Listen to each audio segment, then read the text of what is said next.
தினமும் நாம் சாப்பிடுகிற அன்னத்திலே எத்தனையோ தோஷங்கள்.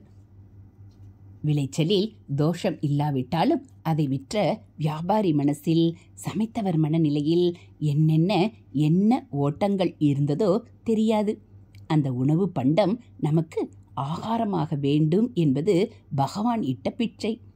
அதனாலே அதனை அவனுக்கே நெய்வேத்தியம் செய்துவிட்டு சாப்பிட்டோமானால் ஆகாரத்திலே உள்ள தோஷம் எதுவும் நமக்கு வராது. தெரிந்தோ தெரியாமலோ ஏதாவது தோஷம் இருந்தாலும் அது போய்விடும். அகத்திலே சமைக்கும்போது அதில் பெரும்பாலும் எண்ணத்தால் வரும் தோஷம் இருக்காது.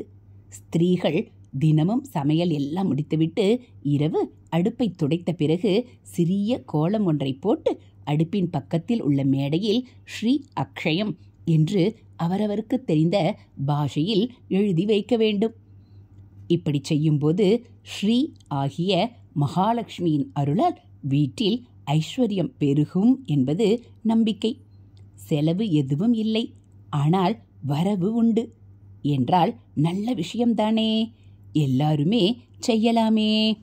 ஹரஹர சங்கர, ஜெய ஜெய சங்கர. இது மகா பெரியவா அருள்வாக்கு.